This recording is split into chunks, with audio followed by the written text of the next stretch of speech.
Before stone cities dominated the ancient world, most people lived in something far more fragile and far more revealing houses built from the earth beneath their feet.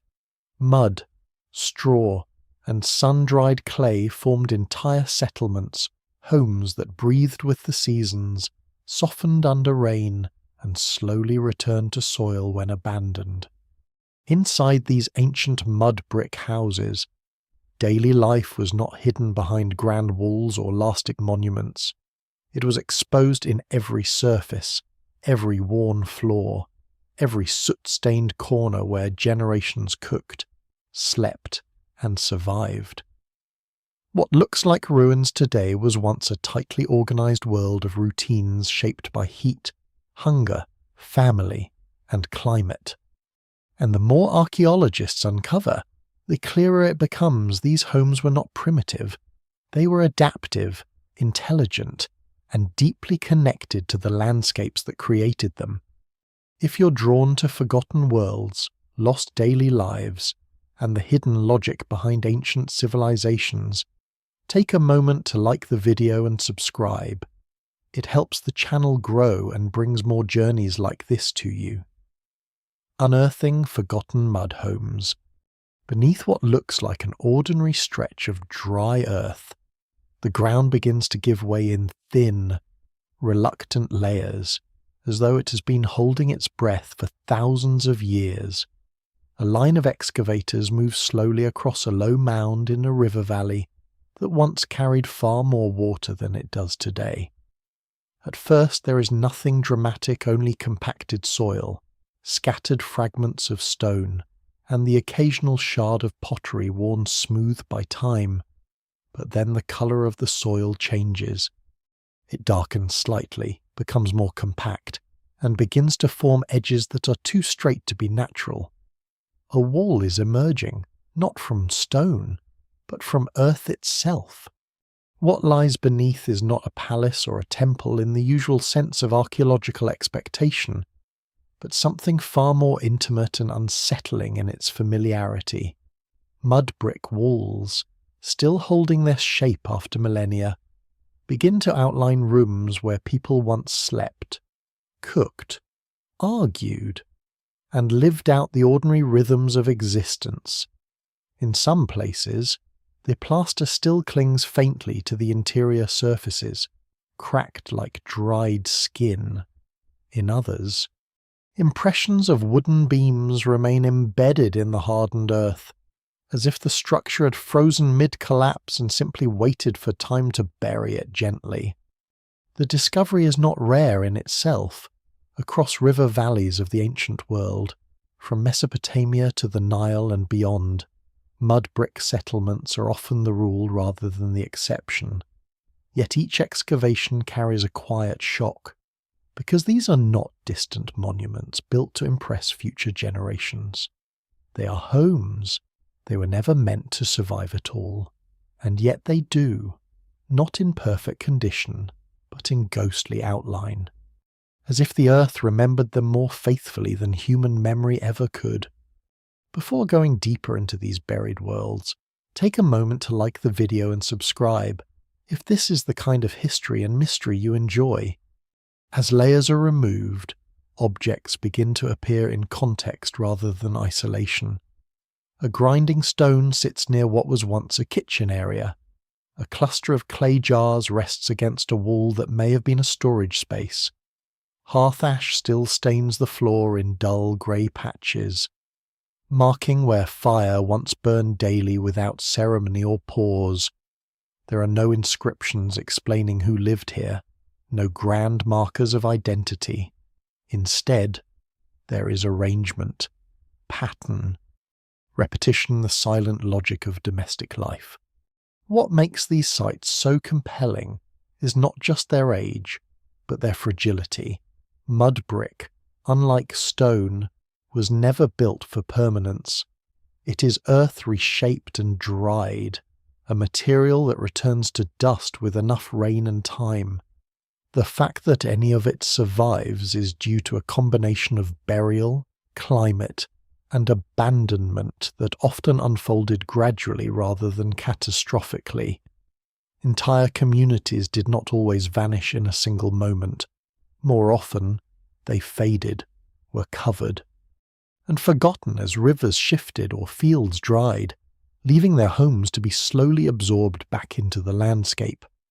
And yet, within these fragile remains, a strange permanence emerges. The outlines of doorways still suggest movement between rooms. Thresholds remain visible where generations once crossed without thought. Even the unevenness of floors reveals how people wore paths into the ground through repetition alone. Life, in its quietest form, has left a map behind. Archaeologists often describe a moment of recognition when excavation reaches a certain depth. It is not simply that structures are found, but that human presence becomes undeniable in a way that transcends artifacts. The house is no longer just an object of study.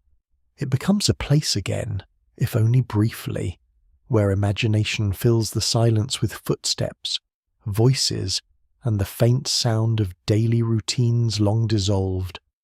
What survives in the record suggests that these homes were part of some of the earlier settled communities, where agriculture had begun to anchor people to specific landscapes.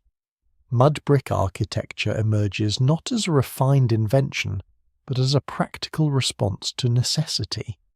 Where forests were limited and stone difficult to shape or transport, earth became the most accessible building material, mixed with straw for strength and left to dry under the sun.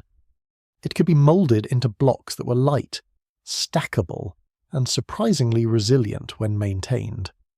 Yet resilience was always conditional. A single season of neglect could begin the slow erosion of a structure. A series of storms could soften edges and blur corners until rooms lost definition. Over time, abandonment and decay worked together, transforming architecture back into landscape.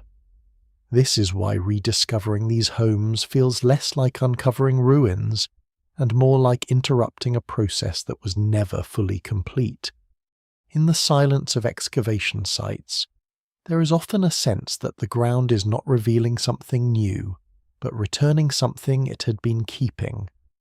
Walls rise only as much as they are allowed to by memory and soil.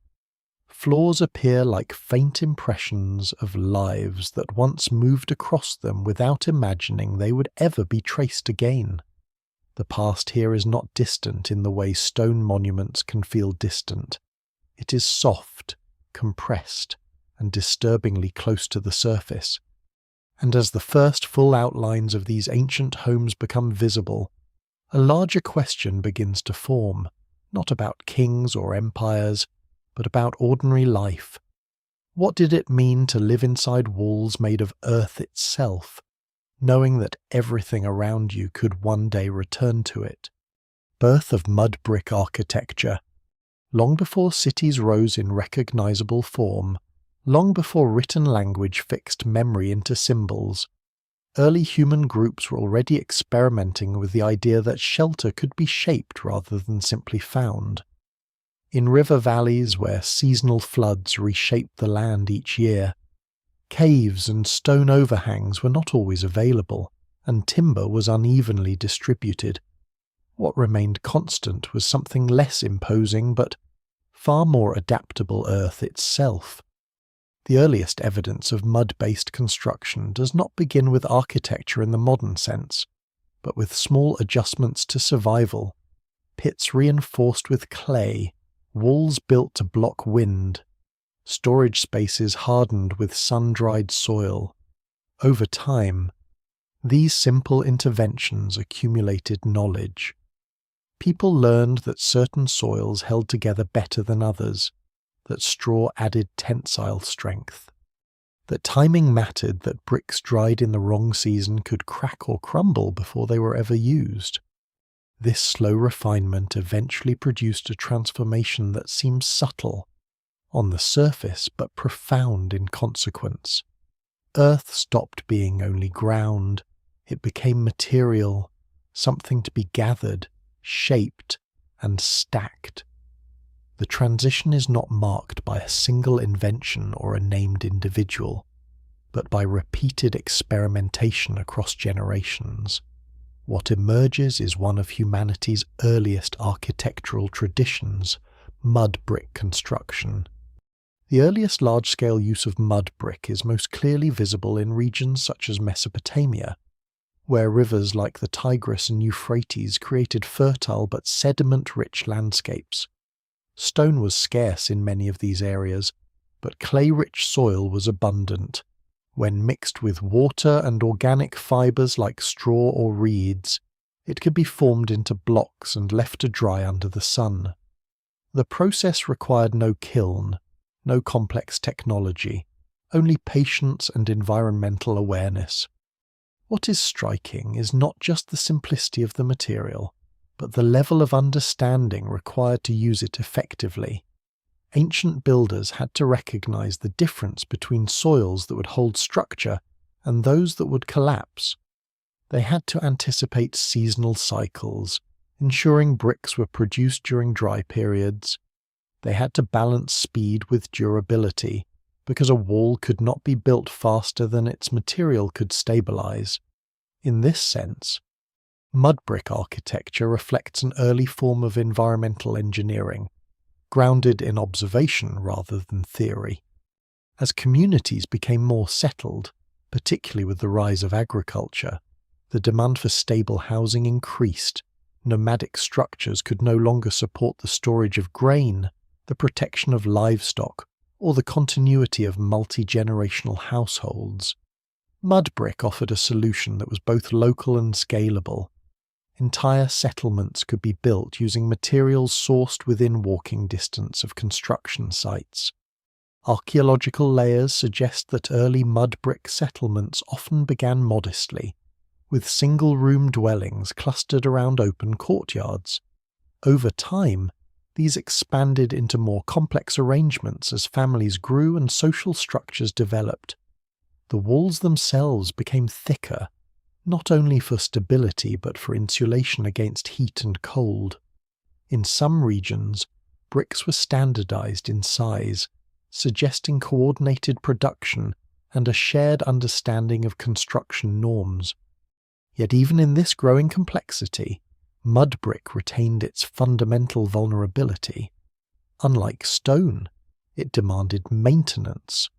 Walls had to be replastered periodically. Roofs required repair after heavy rains.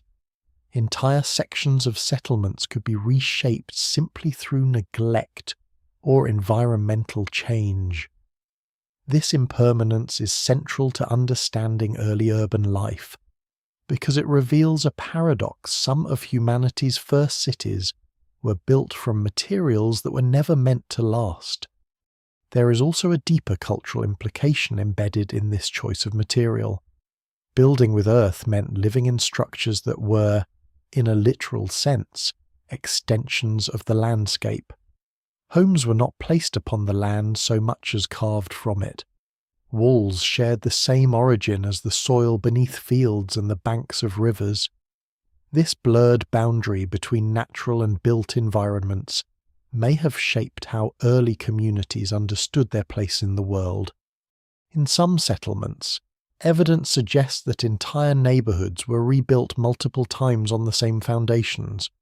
Old walls were not always demolished but incorporated into new structures, creating layered histories within a single physical footprint. Over generations, the ground level of cities slowly rose as debris, renovation, and collapse accumulated. What began as simple homes gradually transformed into stratified landscapes of human occupation. These layers, now exposed through excavation, reveal something unexpected about permanence. While mud brick is fragile in isolation, it becomes remarkably persistent when continuously rebuilt. Entire cities effectively grew upward through cycles of destruction and renewal, creating archaeological records that resemble geological formations more than architectural plans. Still, no matter how complex these settlements became, they remain dependent on the same basic principle, earth shaped by water and sun. It is a reminder that some of the earlier steps toward urban life were not defined by monumental ambition, but by careful adaptation to constraint. Where stone allowed permanence, mud brick allowed expansion. Where timber allowed flexibility, earth allowed continuity tied directly to place. And as these early builders raised their first structured walls, something else quietly emerged alongside architecture itself, a new way of thinking about home, not as temporary shelter from nature, but as something that could be formed from nature and returned to it in time, making bricks from living earth. The ground is never just ground in these ancient landscapes. It is selected, tested, and worked with an attention that modern observers often underestimate. A patch of soil is not chosen at random for building. It is evaluated by touch, by colour, by how it holds together when pressed between fingers. In some river valleys, different layers of sediment can sit only a few meters apart, each producing bricks with slightly different strength, texture, and drying behaviour. Early builders learned to read this variability as carefully as a farmer reads seasons. The process begins with excavation, but not in the modern industrial sense. Soil is dug by hand, often from river banks or nearby floodplains where fine clay accumulates. This earth is then broken apart, cleared of stones, and mixed with water until it reaches a thick, workable consistency. What transforms this mass into something structurally useful is not only the clay itself, but the addition of organic material, usually straw, reeds, or chopped grasses that binds the mixture internally. Without it, dried earth tends to fracture along invisible lines of stress. What is remarkable is how early communities discovered this principle without formal science. The use of straw is not decorative or incidental. It is structural. It creates tensile strength within a material that would otherwise be brittle. This insight emerges through long observation bricks that include plant fibers survive seasonal changes better than those that do not. Over generations, this knowledge becomes standard practice, passed down not through written instruction but through repetition and apprenticeship. Once mixed, the material is shaped into wooden moulds or formed by hand into rough rectangular blocks. These shapes are not arbitrary. Rectangles allow for stable stacking, even weight distribution, and efficient wall construction. After shaping, the bricks are laid out under the sun to dry. The drying phase is critical, too fast, and surface cracks form as the exterior hardens before the interior moisture escapes. Too slow, and the bricks remain vulnerable to deformation or collapse. Entire production cycles are timed around weather patterns, with builders watching skies as closely as they watch soil. In some regions, seasonal labour patterns develop around brick making. Families or specialised groups dedicate themselves to production during dry months, creating large stockpiles in anticipation of construction projects. The scale of output can be surprisingly large. Archaeological evidence suggests that even relatively small settlements required thousands of bricks for a single structure. Larger urban centres demanded continuous production, effectively turning earth itself into an industrial resource long before modern industry existed. The simplicity of the materials hides a deep complexity of coordination. To build even a modest home, multiple stages must align soil extraction, mixing, moulding, drying, transport, and placement. Each stage depends on environmental stability. A sudden rainstorm can ruin days of preparation. A prolonged drought can alter soil composition. In this sense, mud brick architecture is not merely construction, it is negotiation with climate. There is also an aesthetic dimension. though it is rarely emphasized in modern interpretations. Freshly dried bricks carry a warm, muted tone that reflects the landscape they came from. Settlements built from them blend into their surroundings, not as a deliberate artistic choice, but as a consequence of material continuity. Walls echo the colour of riverbanks and desert plains. Houses appear less like impositions upon the land and more like extensions of it. Over time, builders begin to refine not only the bricks themselves but the systems of assembly. Mortar made from similar clay mixtures binds bricks together. Walls are constructed in staggered patterns to distribute weight and reduce cracking. In some regions, builders introduce wooden beams or reed reinforcements at intervals, anticipating stress points before they occur. These techniques suggest a growing architectural intelligence, one that understands structure as dynamic rather than static. Yet despite these refinements, mud brick remains fundamentally vulnerable to water. Rain is its greatest enemy. When unprotected, prolonged exposure can dissolve even well-built walls back into softened earth. This vulnerability shapes entire architectural strategies. Roofs are designed with drainage in mind. Walls are often coated with protective plaster made from lime or clay mixtures. Elevated foundations are used where possible to reduce contact with ground moisture. The dependence on maintenance creates a rhythm of care that defines daily life. Buildings are not finished objects but ongoing responsibilities.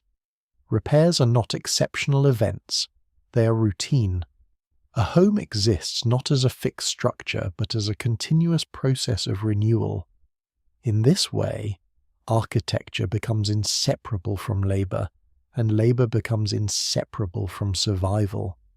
What survives in archaeological record is therefore only a fraction of what once existed. Many structures may have been rebuilt multiple times, their original bricks replaced or recycled. In some cases, older material is reused in new construction, meaning that fragments of earlier settlements are literally embedded within later ones. The ground becomes layered not only with occupation but with reconstruction. And so, in every sun-dried brick that survives today, there is a compressed history of decision-making: which soil was chosen, which plants were mixed in, how long it was left to dry, and how it was finally placed within a wall that may or may not have survived the next season. These choices, repeated across generations, form the silent foundation of some of humanity's earliest built environments. Building walls and roof systems. The first walls rise slowly, almost reluctantly, as if the earth itself is uncertain about being forced into straight lines. Each brick is placed by hand, pressed into a layer of wet clay mortar that oozes slightly at the edges before settling into a firmer bond. There is no machine precision here, no uniform speed of construction. Instead, the process follows human rhythm: pause, adjust, align, step back, correct. What emerges is not perfection, but stability shaped through repetition. In the earlier settlements, walls begin as simple barriers, protecting against wind, dust, and intrusion. But as communities grow, they become something more complex: spatial organizers. A single wall divides sleeping space from storage, private life from shared activity, inside from outside. With each added layer, the house becomes less like a shelter and more like a structured environment, where movement and behavior are quietly guided by architecture itself. The strength of these walls depends on thickness. Unlike stone construction, where vertical load can be distributed through density, mud brick requires mass. Walls are often surprisingly wide at the base, tapering slightly upward. This design is not decorative. It is structural necessity. The lower courses bear the weight of everything above. while also resisting erosion from ground moisture. In some regions, walls are so thick that they contain narrow interior spaces used for storage or insulation. As construction rises, scaffolding made from wood or bundled reed supports workers and materials. The height of buildings remains modest by modern standards, rarely exceeding 2 or 3 stories. But even this requires careful planning. Load distribution must be considered at every level. A poorly aligned wall can begin to lean under its own weight, and once deformation begins, it is difficult to correct without partial rebuilding. Roof systems present an entirely different challenge. Unlike stone or tile-based architecture, mud brick roofs are often flat and constructed using wooden beams or reed mats covered with layers of compacted earth. This creates a living surface above the home one that must withstand rain, sun, and daily use. In many settlements, rooftops are not empty spaces but active extensions of domestic life. People walk on them, dry grains, store goods, sleep during hot nights when interior temperatures rise too high. The roof is not a separate element from the house, but part of its functional cycle. Access is typically achieved through ladders or internal stairways, reinforcing the idea that vertical movement is as important as horizontal space in these environments. The structural balance of roofs depends heavily on the integrity of the underlying walls. Wooden beams span from one wall to another, distributing weight evenly across the structure. Over these beams, layers of reeds or branches are laid, followed by compacted earth that hardens under sun exposure. The result is a surface that is both insulating and fragile, capable of supporting daily activity but vulnerable to prolonged rainfall. Maintenance becomes essential. Cracks in roof surfaces must be filled quickly to prevent water penetration. After storms, surfaces may need to be recompacted. In some communities, seasonal roof repair is as regular as agricultural cycles, integrated into the broader rhythm of survival. Architecture here is not static. It breathes with the climate. What is striking in archaeological remains is how often these roofs collapse inward rather than outward. When abandonment occurs or maintenance stops, water infiltration gradually weakens the upper layers. Beams decay, earth softens, and entire ceilings fall into the rooms below. This creates a sealed environment that, paradoxically, helps preserve the lower levels of the structure. Floors, hearths, and storage areas become protected beneath collapsed debris, allowing archaeologists thousands of years later to read the final moment of a house's life like a layered cross-section. In more developed settlements, evidence suggests experimentation with architectural reinforcement. Buttresses are added to exterior walls. Interior partitions help distribute structural stress. In some cases, baked bricks begin to replace sun-dried ones in critical load-bearing areas, especially near water sources or in regions with higher rainfall. These adaptations indicate an evolving understanding of material limitations. Still, even with improvements, mud brick architecture remains deeply tied to environment. Its success depends on balance between dryness and moisture, heat and shade, maintenance and decay. A single season of neglect can begin a slow reversal of construction, returning walls to their original sedimentary state. Yet this fragility does not diminish its significance. Instead, it defines it. These structures are not monuments built to resist time. They are systems designed to exist within it. Their durability is not measured in permanence but in adaptability. A house may be rebuilt, extended, or reshaped many times over its lifespan, each version carrying traces of what came before.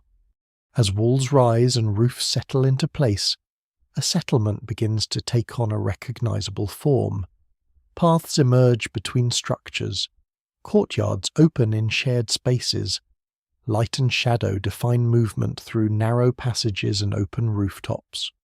What was once scattered habitation becomes a structured community, shaped not by rigid planning, but by accumulated decisions in earth and wood. And somewhere within these rising walls, the ordinary life of ancient people continues unrecorded, uncelebrated, but deeply embedded in the architecture that surrounds them, inside the home layout. A completed mud brick house does not reveal itself all at once. From the outside, it often appears as a simple mass of earth-coloured walls, blended so thoroughly into the landscape that it can be difficult to distinguish one structure from another. Only when stepping inside does the true logic of space begin to emerge, shaped less by aesthetic intention and more by necessity, climate, and daily survival. The entrance is rarely grand. In many ancient settlements, doorways are narrow, sometimes slightly sunken below ground level, forcing a brief transition from open air into enclosed shadow. This design is not accidental. It helps control dust, reduces heat intrusion, and creates a psychological separation between exterior exposure and interior safety. Once inside, light changes immediately. The brightness of the outside world gives way to softened illumination filtered through small openings or roof gaps. Rooms are typically compact and multifunctional. There is no strict separation between living, sleeping, and working spaces in the modern sense. A single room may serve all three roles depending on time of day and seasonal needs. During colder periods, people cluster in smaller interior chambers to retain warmth. During hotter months, activity shifts toward courtyards or rooftops where air circulation is stronger. At the heart of many homes lies the courtyard, an architectural feature that appears repeatedly across early civilizations using mud brick construction. This open-air space acts as both environmental regulator and social center. It allows light and air into surrounding rooms while also functioning as a workspace. Food preparation, tool repair, weaving, and social interaction often occur here, creating a constant hum of domestic activity anchored in a shared open space. Surrounding the courtyard are interconnected rooms arranged in patterns that reflect both family structure and practical function. Storage areas are often placed in the cooler, darker sections of the house, where grain, dried foods, and water jars can be preserved with reduced risk of spoilage. Sleeping spaces tend to be more enclosed, offering privacy within otherwise dense household arrangements. Work areas are positioned closer to entrances or courtyards for ease of movement and ventilation. Movement through the house follows an unspoken logic. There are no formal corridors in many early designs. Instead, rooms connect directly to one another or open onto shared spaces. This creates a fluid circulation pattern where pathways are defined by habit rather than architectural strictness. Over time, repeated movement wears subtle paths into floors, marking the invisible geography of daily life. Storage plays a central role in shaping interior space. Large clay jars are often embedded partially into floors or set along walls, their surfaces sealed with plaster or cloth to protect contents from moisture and pests. Grain storage, in particular, dictates much of household organization. The ability to preserve food determines survival across seasons, and so entire sections of the house are dedicated to safeguarding harvests. Evidence from archaeological excavations shows that some homes contain carefully arranged storage systems that suggest planning beyond immediate needs. In certain cases, surplus grain is stored in multiple locations within a single household, possibly to reduce risk of loss from fire, pests, or structural collapse. This distribution reflects a sophisticated understanding of vulnerability within a fragile architectural environment. Lighting inside these homes is minimal. Small openings near ceilings or doorways allow thin shafts of sunlight to enter, but much of daily activity takes place in semi-shadow. Oil lamps or small hearth fires provide additional illumination when necessary, casting flickering light across clay walls. These conditions create an interior environment that is quiet, enclosed, and highly sensitive to time of day. Sound behaves differently inside mud brick structures. Thick earthen walls absorb noise rather than reflect it, creating a muted acoustic environment. Voices become softer, footsteps less pronounced. This contributes to a sense of enclosure that is not only physical but sensory. Life inside the home is shaped by reduced external stimulation, reinforcing the boundary between interior and exterior worlds. Despite the compactness of space, there's often a clear sense of organization. Even without formal architecture plans, households develop internal order through repetition and necessity. Objects return to specific places. Tools are stored near where they are used. Sleeping areas are arranged according to family hierarchy or convenience. Over time, these patterns become embedded in the structure itself, as repeated use subtly alters surfaces and spatial flow. In some settlements, evidence suggests that houses were expanded gradually over generations. New rooms are added onto existing structures rather than built separately. Walls are extended, courtyards adjusted, and floors raised slightly with each renovation cycle. This creates layered domestic environments where older architectural phases remain partially preserved beneath newer modifications. What emerges from this accumulation is not a fixed design but a living structure. A mud brick house is never truly complete. It evolves alongside the people who inhabit it, reflecting changes in family size, social structure, and environmental pressure. Even abandonment does not immediately erase its function.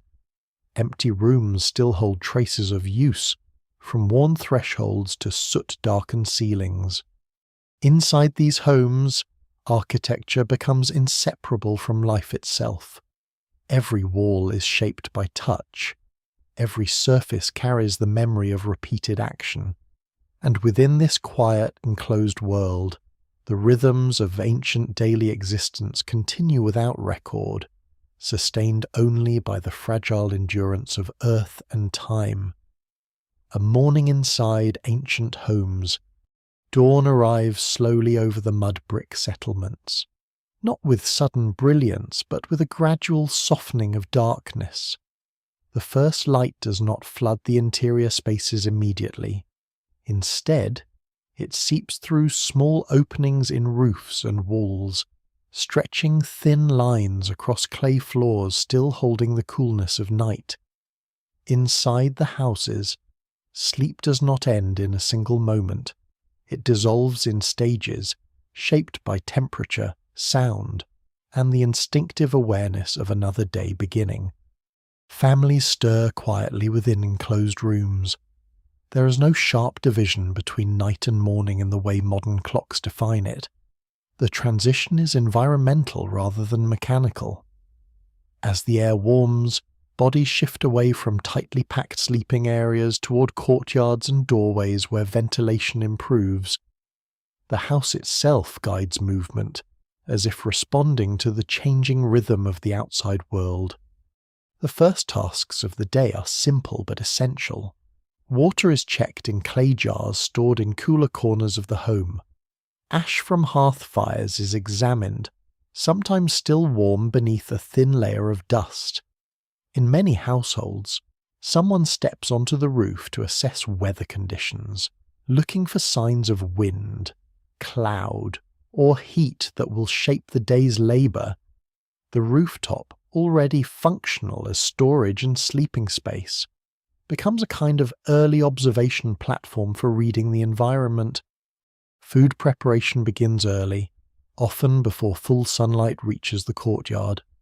Grain stored from previous harvests is retrieved from sealed containers, sometimes buried partially in the floor to maintain stable temperature. Grinding stones are brought out, their surfaces worn smooth from repeated use. The rhythmic motion of grinding becomes one of the defining sounds of morning life, a steady backdrop to conversation and movement. Fire, when used, is carefully managed. Hearths built into courtyards or interior corners are rekindled from preserved embers rather than created anew each day. Smoke drifts upward and out through roof openings, leaving behind faint traces in plastered walls and ceiling beams. The smell of burning fuel, mixed with earth and food, becomes part of the sensory identity of the home itself. Children move through these spaces with familiarity, their paths shaped by repetition rather than instruction. They know where to step, where not to touch, where stored objects are kept. In mud brick homes, learning is not separated from environment. It is absorbed through proximity, through watching and imitating daily routines that rarely change in structure but vary in detail. Outside, the settlement begins to awaken in parallel. Doors open onto shared courtyards and narrow passageways. Neighbours exchange brief words as they move between tasks. There is a sense of continuity between households, as walls divide space but not entirely social life. The architecture allows for separation without isolation, creating a balance between privacy and interdependence. Work is often closely tied to seasonal cycles, and mornings are when preparation intensifies. Bread may be baked in communal ovens, tools are checked and repaired. Animals, where present, are led out to nearby grazing areas or fed within enclosed spaces. Each action is shaped by the limitations and opportunities of the environment, and by the necessity of efficiency within a climate that can shift quickly from calm to harsh. Inside the houses, the material qualities of a mud brick become especially noticeable in the early hours. Walls retain the coolness of night, creating a stable interior temperature even as the outside begins to heat. This thermal inertia is one of the most important functions of the architecture. It allows life to proceed in relative comfort despite environmental extremes, without mechanical intervention. The house is not passive shelter. It actively moderates human experience. Sound continues to play a subtle but important role. The thick earthen walls soften external noise, so that the interior world feels slightly detached from the surrounding settlement.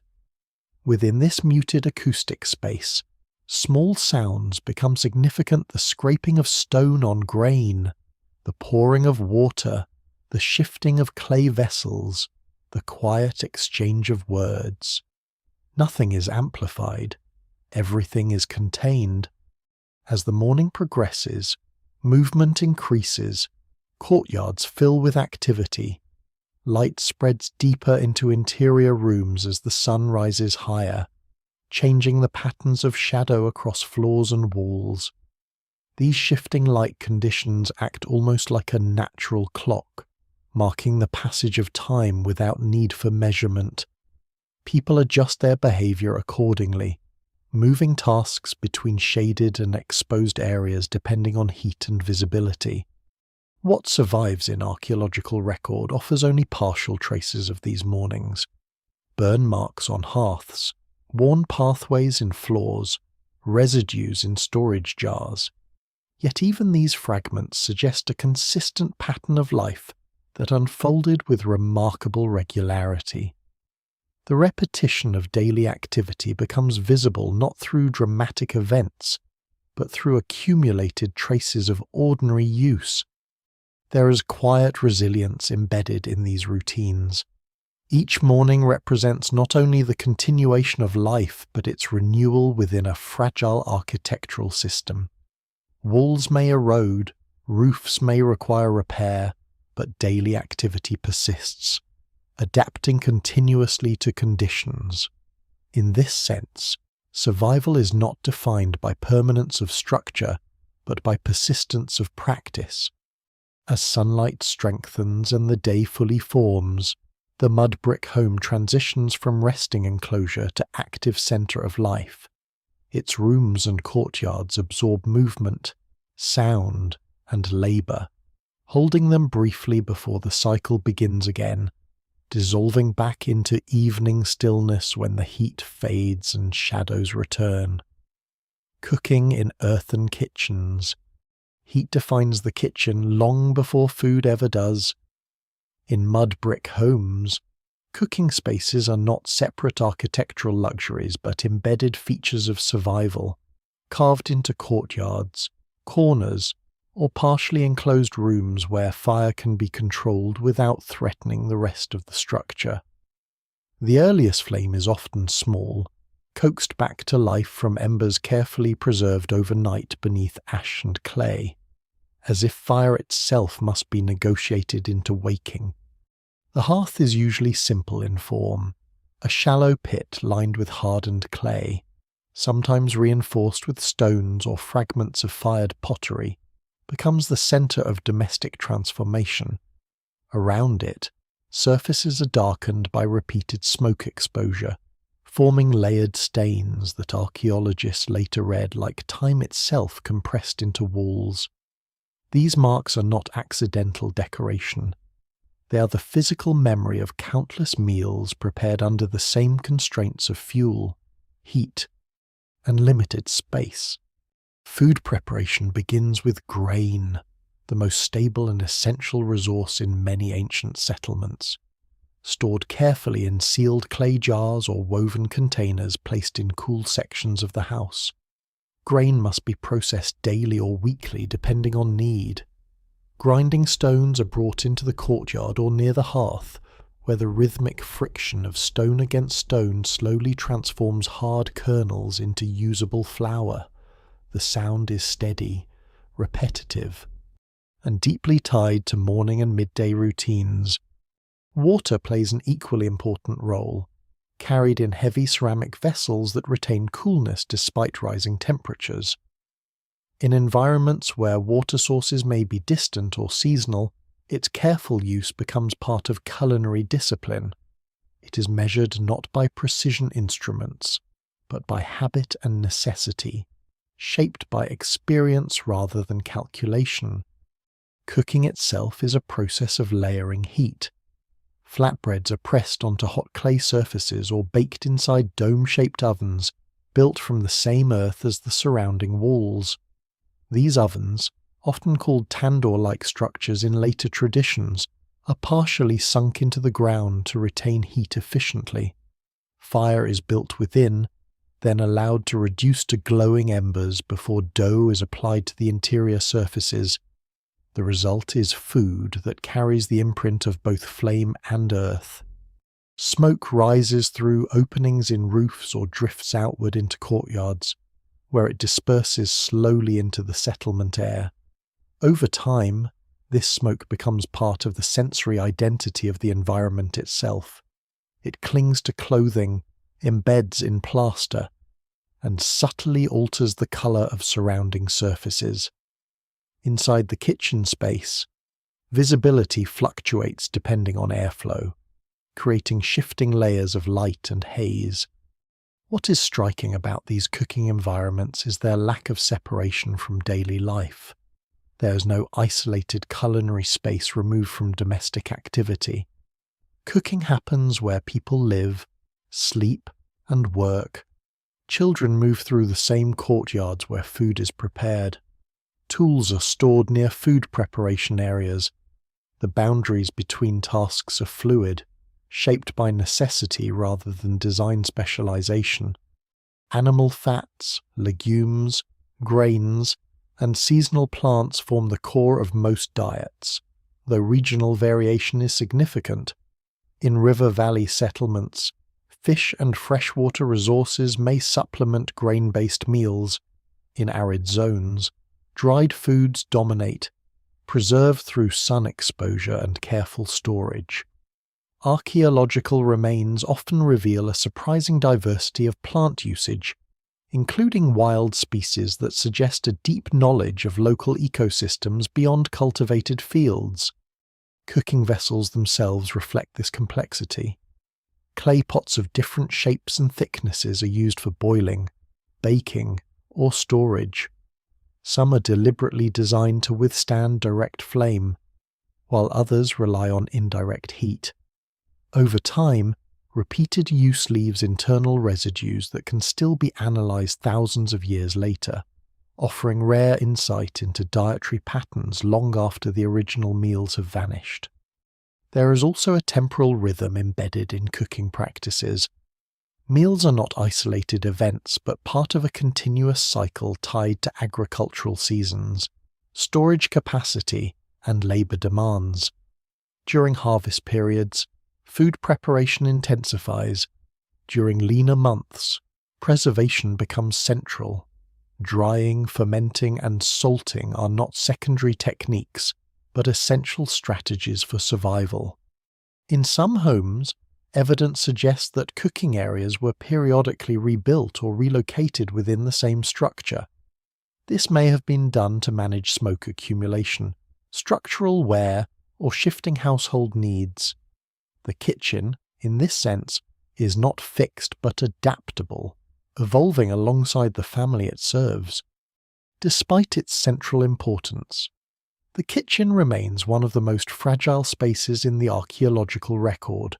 Fire damage, erosion, and repeated reconstruction often blur its boundaries, yet even in fragmentary form, its presence is unmistakable.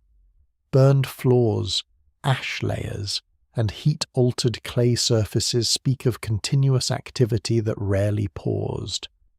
And within this constant interaction between fire and earth, a deeper relationship emerges. Mud brick homes do not simply contain kitchens, they absorb them. The same material that forms the walls also surrounds the flames that transform raw grain into food. Earth becomes structure, then becomes heat, then becomes sustenance. Everything is connected in a cycle that leaves only faint traces behind, waiting to be rediscovered centuries later. Storing water and grain safely. Survival in mud brick settlements is not defined only by what is built, but by what can be preserved. Food and water, unlike walls or roofs, are constantly at risk of disappearance. They do not decay slowly in silence. They vanish quickly when systems of storage fail. Inside ancient homes, entire architectural choices are shaped around this fragile balance between abundance and loss. Water is the most immediate concern. In river valleys, it may be nearby but not always reliable. In arid regions, it becomes a substance that must be carried, guarded, and rationed with constant awareness. Clay jars dominate the interior landscape of many homes. Their surfaces are thick, porous, and intentionally shaped to regulate temperature. When filled, they are often placed in the coolest parts of the structure, partially sunken into floors, positioned near shaded walls, or stored in interior corners where heat is least intense. These vessels are not simply containers. They are part of a passive cooling system. The porous nature of fired clay allows slight evaporation, which in turn lowers internal temperature. This is an early form of environmental engineering, developed not through theory but through long observation of how materials behave under heat. Water stored in such jars can remain noticeably cooler than the surrounding air. A small but crucial advantage in climates where survival depends on temperature control. Grain storage is even more complex. Unlike water, grain is vulnerable not only to heat and spoilage but also to pests and moisture imbalance. Entire sections of mud brick houses are dedicated to its protection. Large ceramic jars, woven baskets sealed with clay, and underground storage pits are all used depending on region and household wealth. Some containers are partially buried in the ground, where temperature remains more stable and insects are less likely to reach them. The placement of grain within the house follows a logic of risk distribution. Instead of storing everything in one location, households often divide supplies across multiple containers and rooms. This reduces the impact of fire, collapse, or infestation. Archaeological evidence shows that some homes contain carefully spaced storage zones, suggesting an understanding of vulnerability that is both practical and deeply experiential. Sealing methods are equally important. Lids are pressed tightly, sometimes coated with clay or resin-like substances to block air and moisture. Cloth coverings are used in combination with pottery lids to create layered protection. Even small imperfections in sealing can lead to loss over time, and so maintenance of storage becomes a recurring task rather than a one-time action. The architecture itself often supports these systems. Thick mud brick walls help stabilize interior temperature, reducing fluctuations that could damage stored food. In some cases, storage rooms are located on the northern side of buildings or in deeper interior zones where sunlight is minimal. These spatial decisions reflect an intuitive understanding of environmental gradients within a structure. In larger settlements, evidence suggests that surplus grain was not only stored within households, but also within communal or administrative spaces. This introduces an early form of resource organization beyond the family unit. Control over stored food becomes a marker of stability, power, and social coordination. Even in domestic contexts, the presence of large storage vessels hints at the importance of planning beyond immediate consumption. Water and grain storage also shape daily movement inside the home. Access is controlled, not in a strict institutional sense, but through spatial arrangement. Certain containers are placed in locations that require deliberate effort to reach.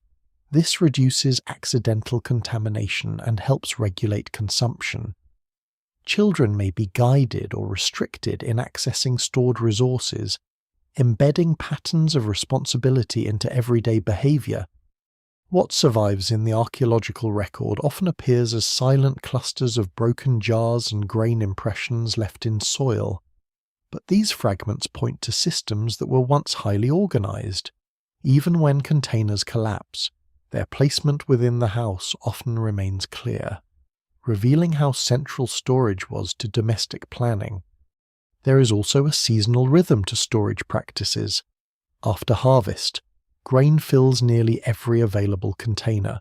Homes temporarily become dense with provisions, their interiors dominated by storage activity. As months pass, these reserves gradually diminish, and space within the house opens again. This cycle repeats year after year, embedding agriculture directly into architectural experience. In times of scarcity, storage systems reveal their fragility. A breach in ceiling, a roof leak, or pest infestation can compromise months of preparation.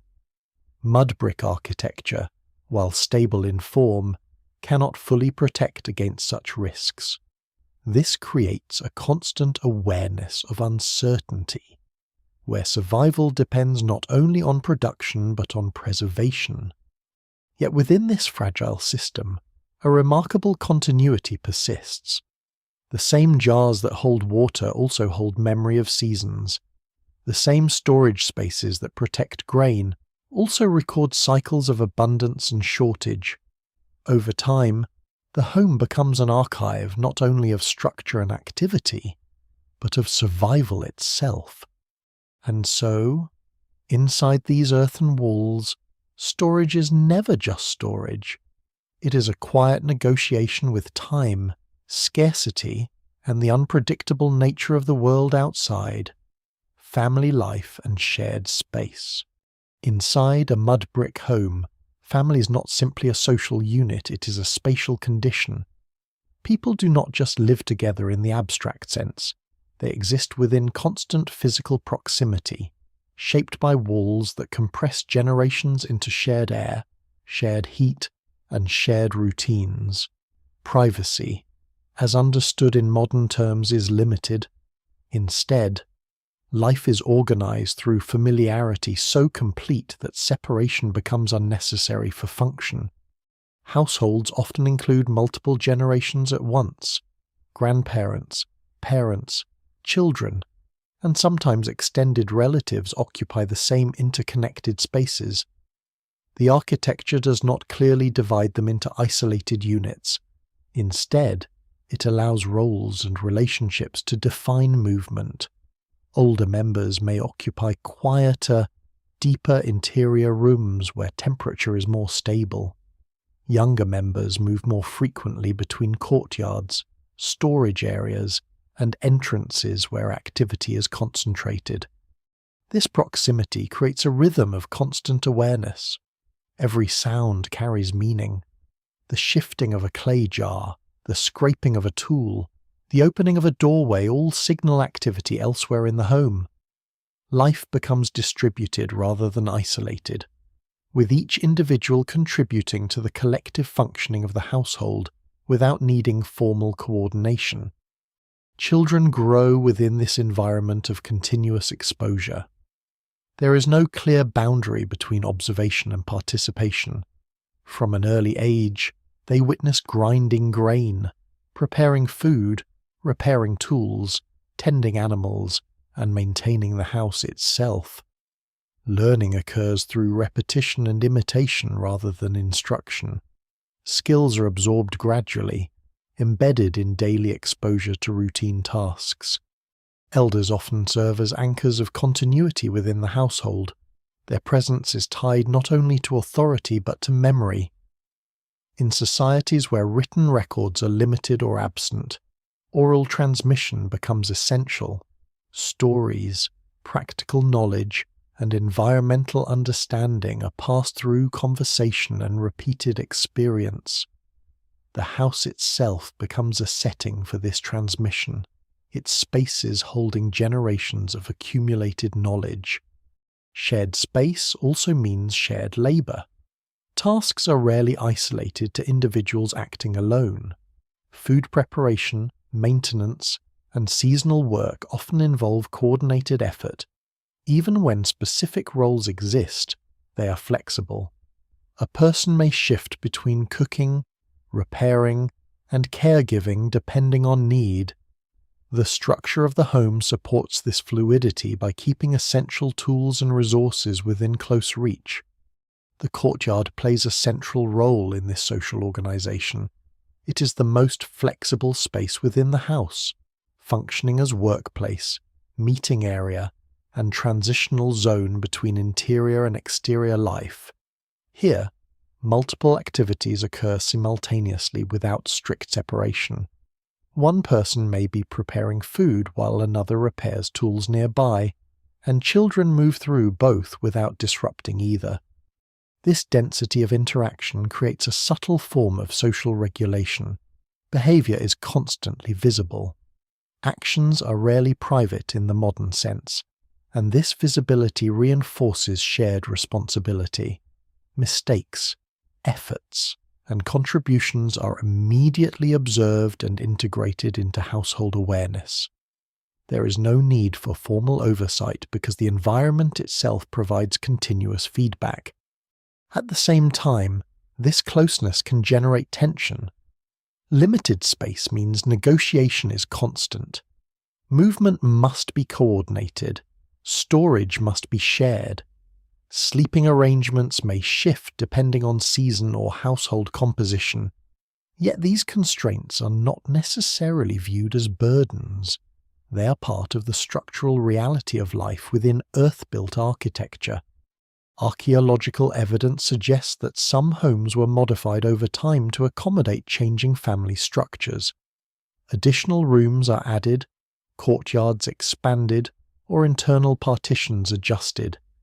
These changes reflect life cycles, births, deaths, marriages, and generational shifts. A mud brick house is rarely static. It evolves alongside the people who inhabit it, absorbing their history into its physical form. Objects within the home also reflect this shared existence. Tools are rarely individualized in the modern sense. Instead, they circulate within the household, used by whoever needs them at a given moment, where patterns on artifacts suggest repeated handling by multiple users, reinforcing the idea of collective rather than individual ownership. Even rest is communal in structure. Sleeping areas often accommodate multiple people, arranged according to age, season, or available space. Warmth during cold periods encourages clustering, while heat in warmer months pushes people toward rooftops or courtyards. Sleep is not entirely private but distributed across shared environments shaped by climate and necessity. Despite this closeness, there is a clear sense of order. Roles may not be rigid, but they are understood. Responsibility is distributed through habit rather than formal instruction. The house functions as a system where every member contributes to its maintenance, even in small and indirect ways. What emerges is a form of domestic life that is intensely interconnected. The boundaries between individual and collective are softened by architecture itself. Mud brick walls do not isolate people in the way modern materials might. Instead, they contain them within a shared ecological and social space where life is constantly visible, audible, and interwoven.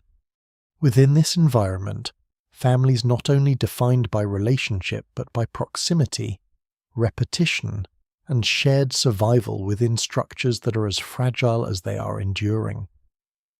Hidden realities of hygiene. Cleanliness in mud brick settlements is not defined by separation or sterility, but by adaptation. Life unfolds in environments where earth, water, ash, and organic waste constantly interact, and so hygiene becomes a continuous negotiation with limited resources rather than a fixed standard. Within the thick-walled homes, there are no hidden systems of sanitation in the modern sense, only practical routines shaped by necessity, climate, and proximity. Water, when available, is used sparingly. It is carried in heavy clay vessels and shared across multiple tasks: drinking, cooking, washing hands, and cleaning surfaces. There is rarely a surplus dedicated exclusively to cleansing. Instead, cleaning is integrated into other activities. After cooking, surfaces are wiped down with cloth or scraped with tools. After food preparation, hands are washed in shared basins or poured water, often reused for multiple purposes before being discarded. Waste management follows environmental logic rather than engineered infrastructure. Organic waste is typically removed from living spaces and deposited outside the immediate domestic area. In some settlements, evidence suggests designated disposal zones located at the edges of habitation or in nearby open land. These areas are not hidden in the modern sense, but they are spatially separated enough to reduce direct exposure within the household environment.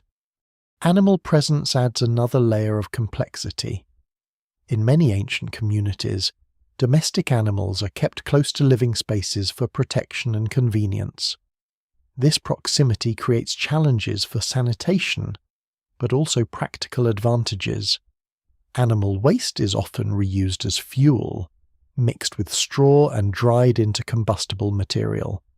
In this way, what is discarded by one part of the domestic system becomes energy for another, reinforcing a cycle of reuse driven by necessity. Inside the house, floors are typically compacted earth or plastered mud. These surfaces are swept regularly using simple tools made from reeds or branches. Sweeping is not merely cosmetic. It reduces accumulation of dust, ash, and organic debris that can attract pests or degrade air quality. Over time, repeated sweeping creates subtle changes in floor texture, smoothing high traffic areas and revealing pathways shaped by movement. Air quality inside mud brick homes is influenced heavily by fire usage. Smoke from cooking hearths, while essential for food preparation, also introduces particulate matter into enclosed spaces. Ventilation is achieved through roof openings, doorways, and small gaps in construction. These are not fully efficient systems, but they create enough airflow to prevent complete stagnation. The result is an environment where smoke, heat, and fresh air exist in constant balance. Water storage practices also intersect with hygiene concerns. Because water is precious, contamination risks are carefully managed through placement and sealing of storage vessels. Jars are often elevated slightly or placed in cooler, shaded areas to reduce bacterial growth and evaporation. Drinking water is typically drawn with shared utensils, which themselves become part of the household's hygiene cycle, cleaned and reused continuously. Human waste management is less visible in the archaeological record but can be inferred from settlement patterns. Latrine areas, where identifiable, tend to be located at the periphery of habitation zones.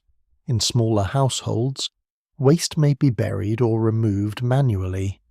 These practices, while simple, reflect an understanding of spatial separation between living areas and contamination sources. Despite these strategies, hygiene remains inherently imperfect. In dense settlements, disease transmission would have been a constant risk, influenced by crowding, limited water access, and environmental conditions.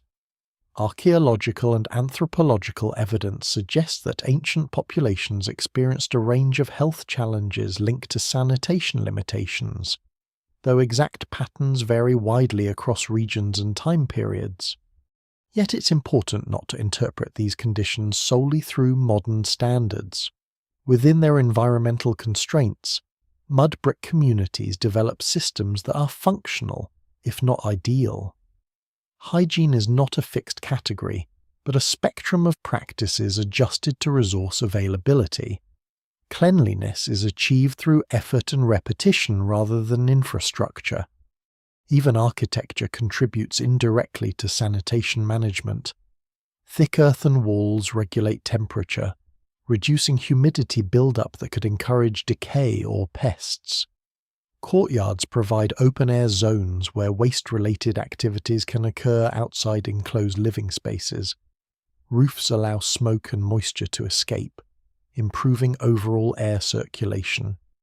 Daily routines reinforce these spatial strategies.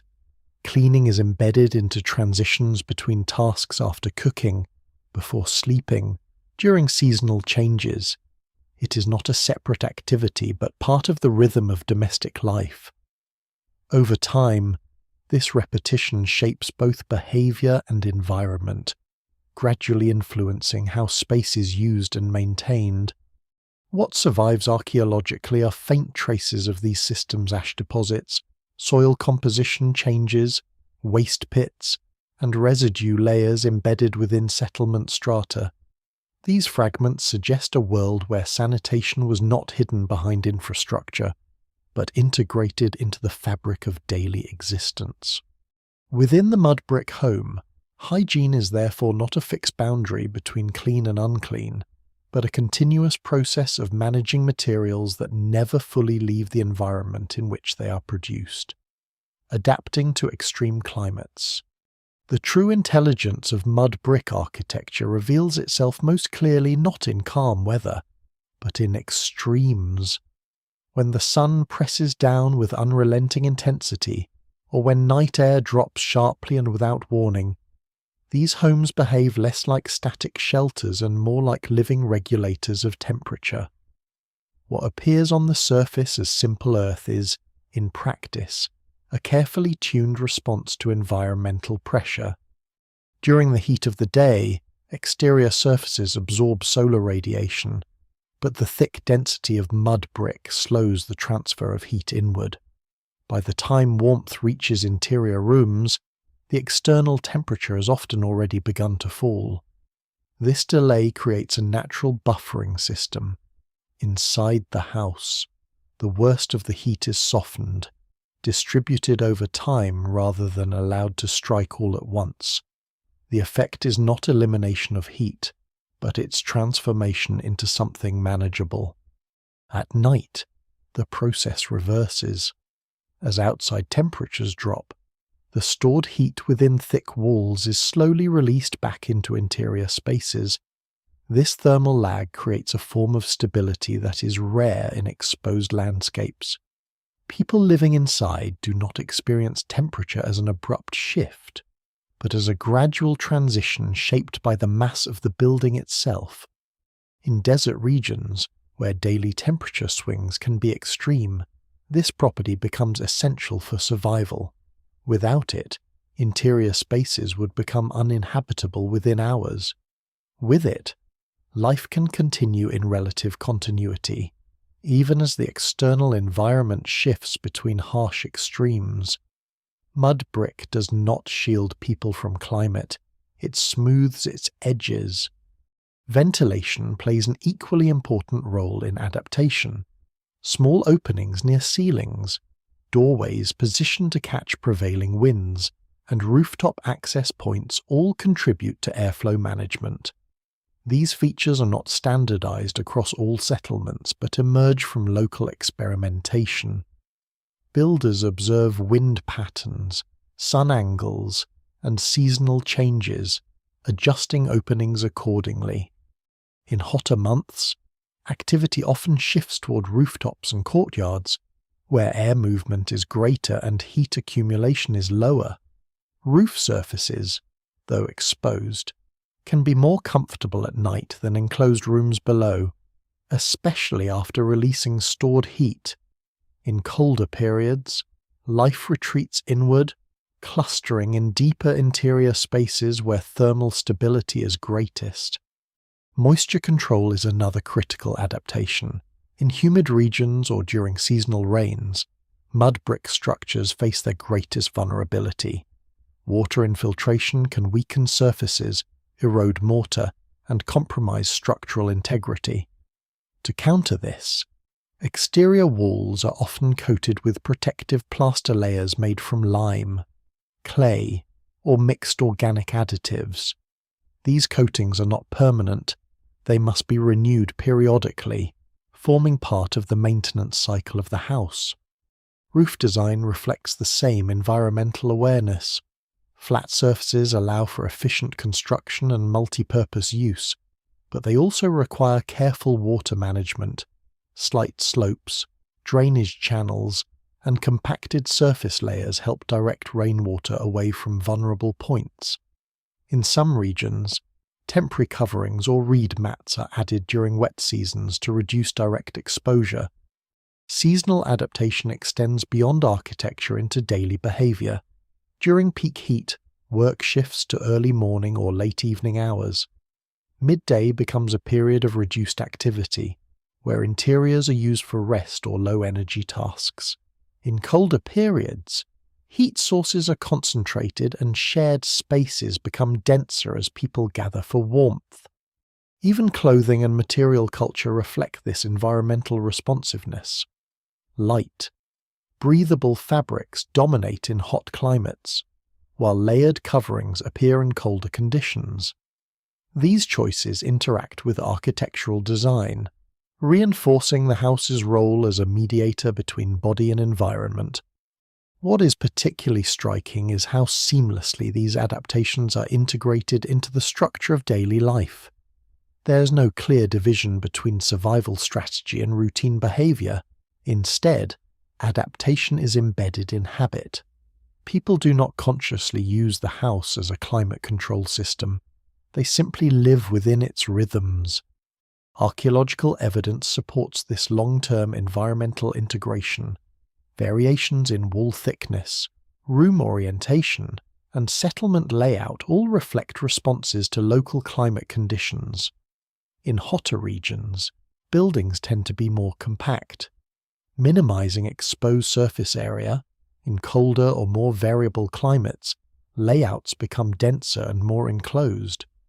Over time, entire settlements evolve as climate-sensitive organisms.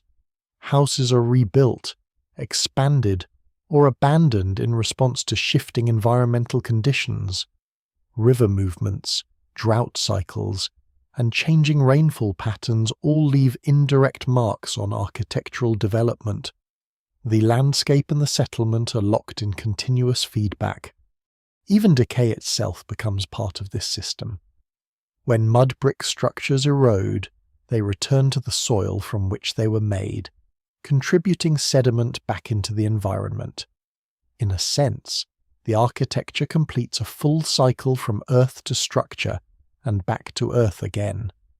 Within this cycle, human life persists not by resisting climate, but by shaping itself around it. The mud brick home does not conquer extreme environments, it negotiates with them, absorbing their pressures and redistributing their effects across time and space. And in that negotiation lies one of the most understated achievements of ancient architecture, the ability to turn raw environmental force into something livable, not by eliminating extremes, but by living inside their rhythm. Regional variations across civilizations. Mud brick architecture is often spoken of as a single tradition, but in reality it is a spectrum of solutions shaped by geography, climate, and cultural development. What unites these settlements is not uniform design, but a shared reliance on earth as the primary building material. Everything else, form, layout, scale, and technique shifts depending on where human communities learn to adapt it. In the river valleys of Mesopotamia, mud brick construction becomes the foundation of some of the earliest urban centers. Here, the abundance of fine alluvial clay makes brick production efficient and continuous. Cities grow in layered complexity, with buildings stacked upon older foundations as generations rebuild over the same ground. Streets are narrow, winding between dense clusters of structures that rise and fall over time like waves of occupation. The architecture reflects not permanence, but accumulation. Far to the west, along the Nile Valley, mud brick takes on a different character. Egyptian settlements often combine mud brick domestic structures with more permanent stone architecture for temples and monumental buildings.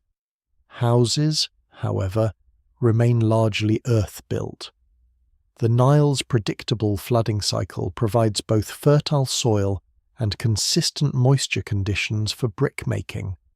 In this environment, mud brick becomes not only practical, but deeply integrated into agricultural rhythms, homes, storage facilities, and administrative buildings form a continuous landscape shaped by seasonal inundation and retreat.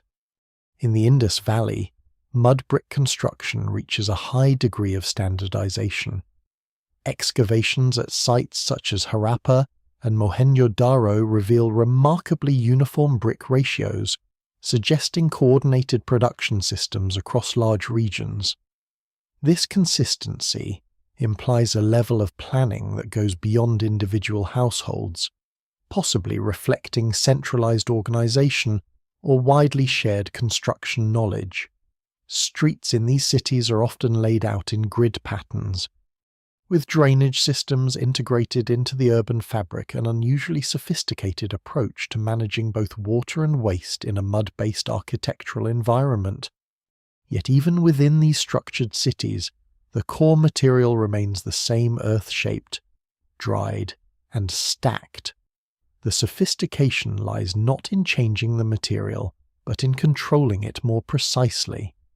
In more arid regions, such as parts of North Africa and the Arabian Peninsula, mud brick architecture adapts to harsher environmental conditions. Walls tend to be thicker, openings smaller, and settlements more tightly clustered. The goal is thermal stability and protection from sand-laden winds. Courtyards remain central, but they are often more enclosed, creating microclimates within settlements. In some cases, entire towns are designed to minimize sun exposure, with narrow shaded passages that reduce heat absorption during peak daylight hours. Even within similar climates, Cultural variation produces different architectural expressions. Some communities favour rectangular layouts with clear geometric order, while others develop more organic arrangements shaped by terrain and social structure. Roof usage also varies. In some regions, rooftops are primary living spaces, while in others they remain mostly functional or unused except for maintenance. Despite these differences, a shared logic persists. Mud brick architecture always responds directly to its environment. It is never detached from the conditions of its creation. Every variation is an adaptation rather than an invention in isolation. The material enforces constraints, and within those constraints, cultures develop unique solutions. Trade and interaction between regions also influence architectural evolution. Techniques such as improved plastering methods, kiln-fired brick reinforcement, or decorative surface treatment spread gradually along trade routes. In some cases, hybrid structures emerge, combining mud brick cores with stone foundations or fired brick facings. These combinations reflect both technological exchange and local experimentation. Yet even as techniques diversify, mud brick remains the dominant material for everyday life. It is the material of homes, storage spaces, workshops, and administrative buildings. Stone and fired brick are often reserved for structures intended to endure symbolically or politically, while earth remains the material of daily existence. Archaeological evidence highlights another important regional pattern: preservation bias. In wetter climates, mud brick structures degrade more rapidly, leaving fewer visible remains. In arid zones, entire settlements can remain partially intact for millennia. This uneven preservation shapes modern understanding of ancient life, making some regions appear more architecturally advanced simply because their materials survived longer, not necessarily because they were more advanced in practice. Across all regions, however, the same fundamental relationship persists between people and earth. Mud is not a temporary substitute for more permanent materials. It is a primary medium of construction, refined and adapted over thousands of years. What emerges from this global pattern is not a single architectural tradition, but a shared human strategy building directly from the ground beneath one's feet, shaping it into shelter and returning it to the earth when time and weather eventually reclaim it. And in that cycle, each civilization leaves behind not just ruins, but variations of the same quiet idea that home can be made from the landscape itself. Archaeology reveals domestic traces.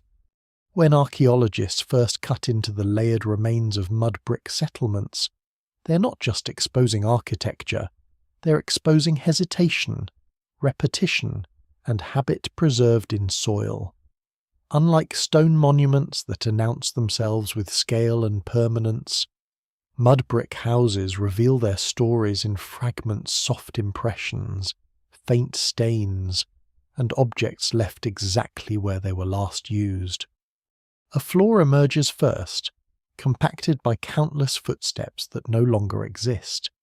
It is uneven in places, slightly depressed along habitual paths where movement was repeated over generations.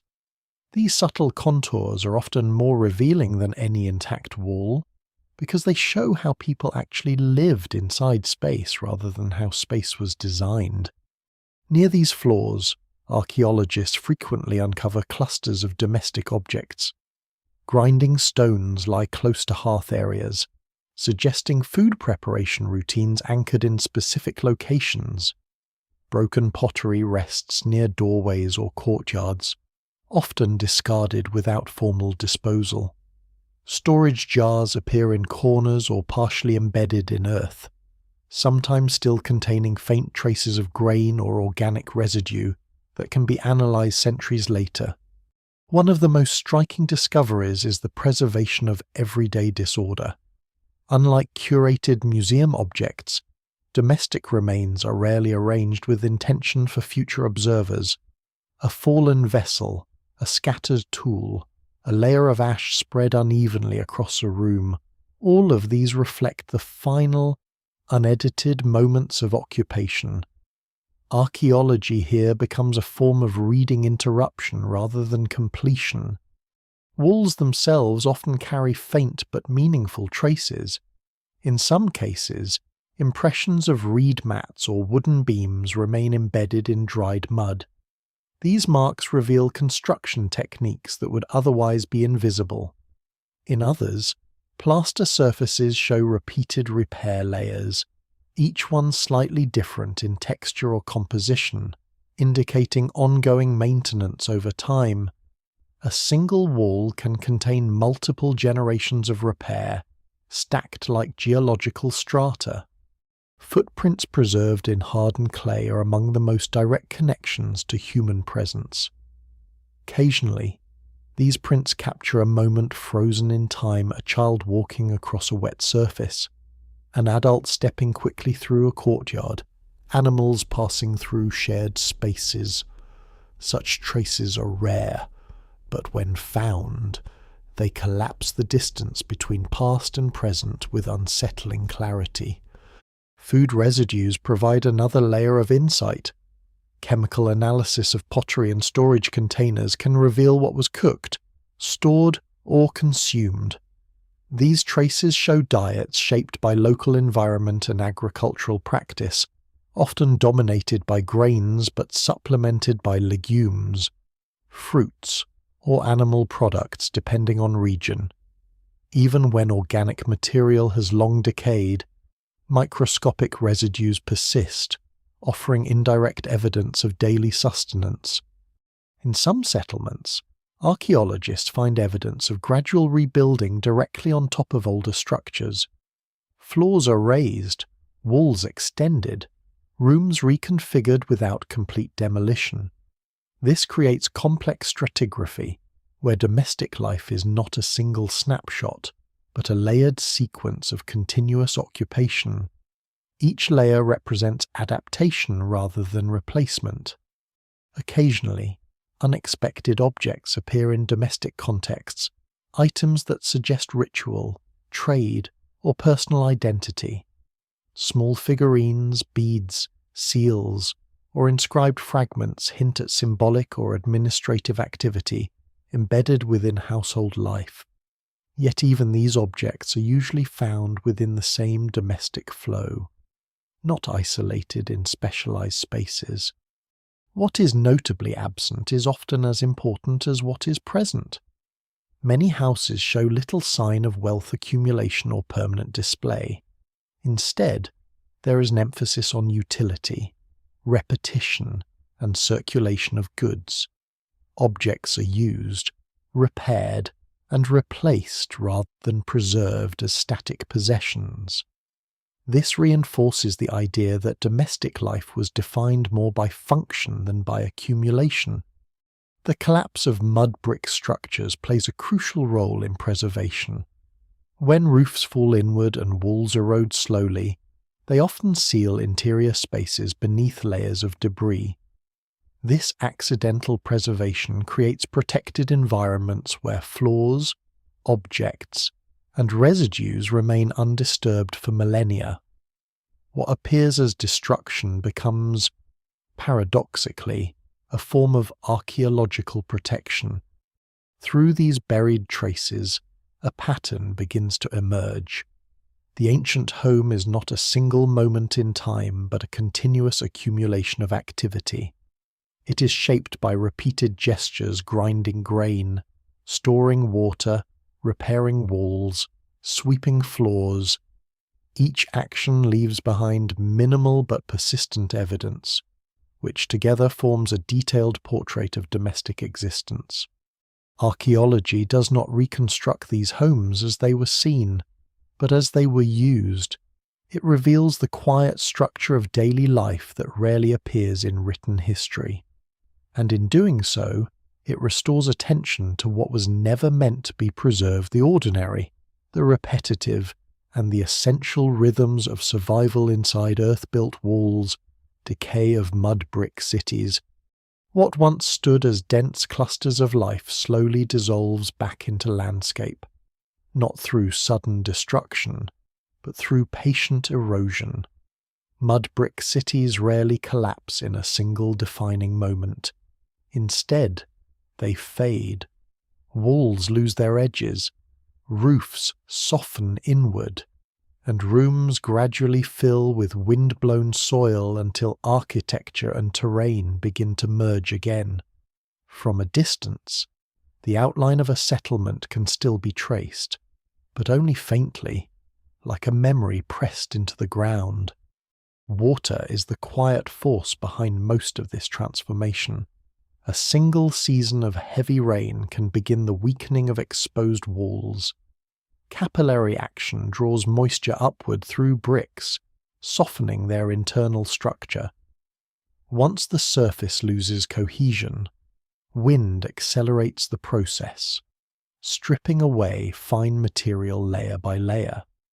What remains is no longer a wall in any functional sense, but a mound shaped by the memory of structure. Abandonment often begins subtly. A shift in river course, a gradual decline in agricultural yield, or changing trade routes can reduce the viability of a settlement. As households leave, maintenance ceases, plaster is no longer renewed, roofs are no longer repaired, and small damages accumulate unchecked. Mud brick architecture depends entirely on continuity of care, and once that chain is broken, decay begins almost immediately. Yet even before full abandonment, transformation is already underway. Older sections of cities are frequently built over or repurposed. New generations construct homes atop collapsed walls, using existing foundations as part of their own structures. This creates a layered urban landscape where occupation and decay coexist. Over time, the distinction between active and abandoned spaces becomes blurred. In many cases, entire cities rise gradually above their original ground level. Each cycle of rebuilding adds a new layer of elevation. Streets become uneven, doorways shift upward, and buried floors become part of the substructure of newer homes. What appears on the surface as a single settlement is often a vertical accumulation of centuries of rebuilding, collapse, and reuse.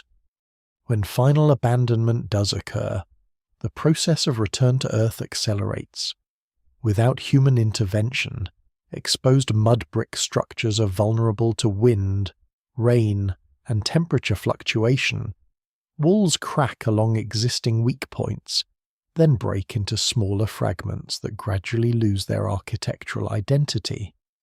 What once formed rooms becomes indistinguishable from surrounding soil within relatively short geological timeframes. Vegetation often plays a role in this transition. Seeds carried by wind or animals take root in abandoned structures.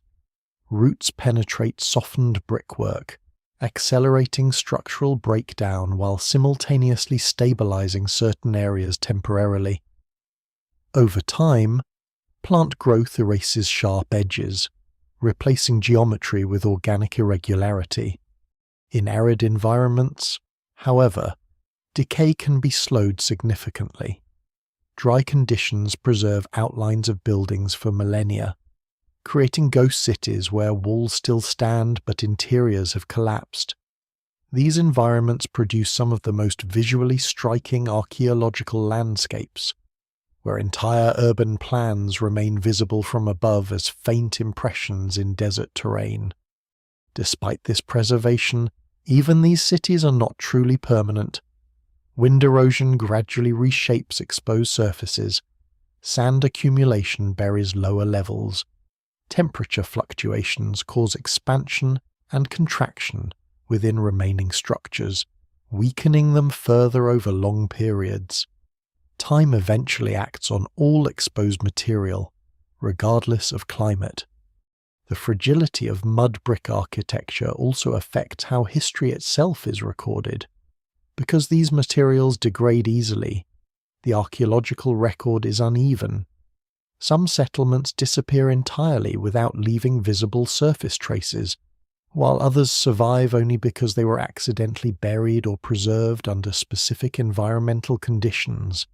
This creates a partial and sometimes misleading picture of ancient urban life. Yet within this fragility lies a deeper continuity. The same material that allows for rapid decay also enables rapid renewal. Mud brick cities can be rebuilt on the same locations repeatedly across centuries. Even after abandonment, the underlying soil remains suitable for reconstruction. In some regions, human occupation returns to the same sites multiple times, creating long-term cycles of settlement, desertion, and reoccupation. This cyclical nature challenges modern assumptions about permanence. These cities were never designed to endure unchanged. Their longevity lies not in individual structures, but in the repeated return of human life to favourable landscapes. The architecture is temporary, but the relationship between people and place is enduring. As erosion continues, the distinction between ruin and environment becomes increasingly difficult to define. Walls collapse into hills, streets flatten into plains, and entire cities become indistinguishable from the natural formations around them. What remains is not absence, but integration, a landscape that has absorbed its own history. And in that final transformation, mud brick cities complete their full cycle from earth, shaped into life and back again into earth, carrying only faint traces of the civilizations that once moved within them. Legacy of earth-built living. Even after the walls have melted back into soil and the streets have lost their shape, the logic of mud brick architecture does not disappear. It lingers in the way people continue to build. Even when materials and technologies change, Earth, in its simplest form, remains one of humanity's oldest collaborators, and the memory of shaping it into shelter persists across cultures and centuries. In many rural regions of the modern world, variations of mud brick construction are still used for homes, storage buildings, and community structures. The materials are familiar clay-rich soil, straw or plant fibers, water, and sunlight. The techniques are refined in places, replaced in others, but the underlying principle remains unchanged. Shelter is still drawn directly from the ground it stands on. The past is not fully gone. It is adapted. What mud brick architecture leaves behind is not only physical trace, but a way of thinking about permanence. These ancient homes challenge the idea that durability must come from resistance. Instead, they suggest a different model, one based on renewal. A wall does not endure because it never changes, but because it can be remade. A house survives not as a fixed object, but as a recurring process. This perspective reframes how ancient societies are understood. The absence of monumental stone does not indicate absence of complexity. It indicates a different relationship with time. Where stone cultures often sought to project permanence, mud brick cultures existed within cycles of transformation. Their cities were not failures of preservation. They were systems designed around continuity through change. Even in archaeological interpretation, this legacy continues to shape understanding. Excavated mud brick settlements require careful reading not only of surviving structures, but of what has been lost. The negative spaces, the collapsed roofs, eroded walls, and missing upper levels are as important as the remaining fragments. They represent the invisible half of history, the part that returned to Earth too quickly to be fully preserved. And yet, within that loss, something remarkable persists. The outlines of homes still hold the memory of movement. Courtyards still suggest gathering. Storage rooms still imply cycles of preparation and survival. These are not simply ruins. They're traces of lived systems that once regulated daily existence with quiet precision. The broader implication of mud brick architecture is a reconsideration of human stability itself. Life inside these structures was never insulated from change. Instead, it was integrated with it. Walls required maintenance, roofs required repair, entire neighborhoods shifted over generations. Stability was not achieved through immobility, but through adaptation repeated over time. This understanding also changes how disappearance is interpreted. A mud brick city does not vanish in the dramatic sense. It dissolves, redistributes, and re-enters the environment. What appears as loss is actually transformation. The material does not leave history. It returns to the substrate from which history was originally formed. Seen this way, the boundary between architecture and landscape becomes less absolute. The ground is not merely a foundation for human life. It is an active participant in it. It provides material, absorbs structure, and eventually reclaims both. Mud brick living exists within this cycle, not outside it. And perhaps that is why these ancient homes remain so compelling. They represent a form of existence that does not resist impermanence but works within it. Every wall is temporary, yet every generation rebuilds. Every settlement fades, yet new ones emerge in familiar places. The pattern is not broken by decay, it is defined by it. As attention moves away from the specific houses and settlements, what remains is a wider image, humans shaping Earth into shelter, and Earth slowly reshaping it back again. Between those two movements lies the long, quiet history of mud brick life, ordinary, fragile, and endlessly repeated.